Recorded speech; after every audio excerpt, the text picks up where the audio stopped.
Cet atelier pratique décortique les opérations à faire pour la réalisation d'une animation d'introduction. Après avoir passé en revue les différentes techniques d'animation, interpolation de forme, image par image, interpolation de mouvement, nous allons réaliser ensemble quelques petits travaux pratiques. En s'appuyant sur l'animation qui a servi de nombreuses fois aux exemples de ces tutoriaux, nous allons décortiquer chacune des phases de la réalisation de cette animation et en réaliser une similaire. Dans le menu Fichier, je choisis Nouveau.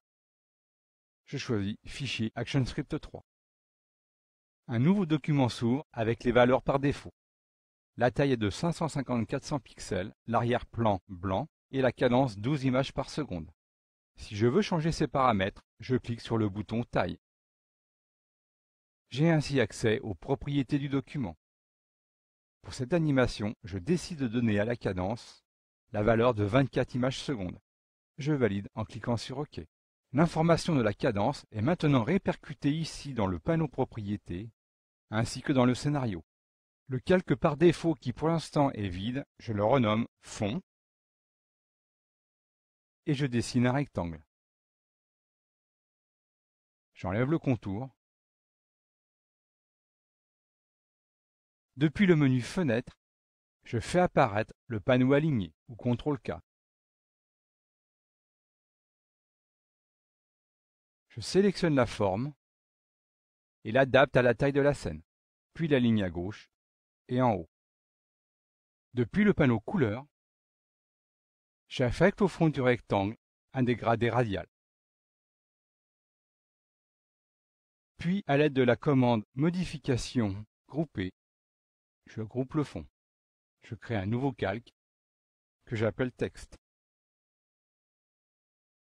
Je choisis une couleur noire dans la palette, puis l'outil Texte.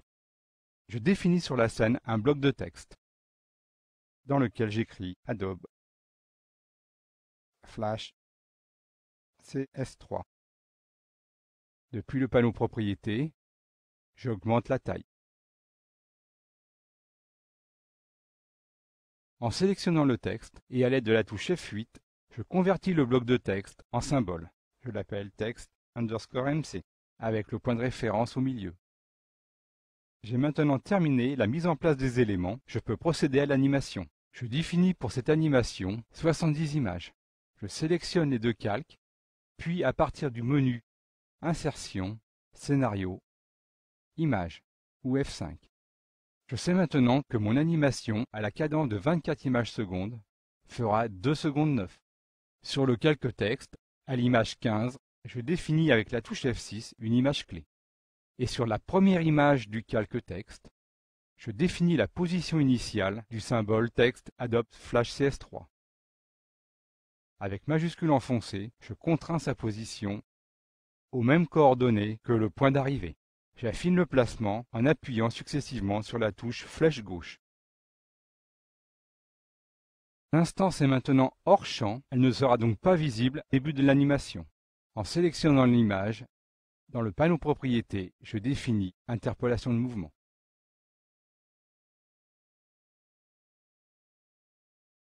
J'ai ainsi défini une animation pour le texte. Je retourne à la première image et vais affecter au symbole Movie Clip un effet de filtre. Dans le petit plus, je choisis Ombre portée et modifie l'intensité de l'ombre.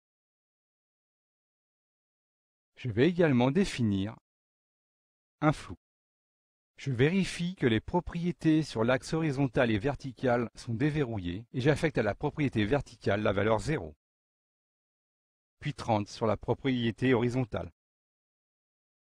Le texte est ainsi affecté du flou. Et dans les paramètres d'accélération, je donne une valeur négative. L'arrivée du texte sur 15 images étant trop rapide, je sélectionne l'image clé pour la positionner sur l'image 20. Je définis sur l'image 15 une nouvelle image clé à l'aide de la touche F6 et définis sur cette image une accélération positive. Je choisis 100. J'aurai ainsi la sensation que le texte accélère et décélère. Je positionne deux images clés dans le scénario sur le calque texte aux images 45 à l'aide de la touche F6 et 60. Je définis sur l'image 60 une homothétie sur le symbole texte. Puis à l'aide du clic droit de la souris, une interpolation de mouvement. J'ai ainsi la diminution du texte. Pour faire effectuer une rotation au texte, je sélectionne l'image clé d'origine et dans la propriété rotation de l'image, je choisis vers la droite. Je génère ainsi automatiquement une rotation. Le paramétrage de l'animation étant terminé, je peux la tester en faisant CTRL-Entrée.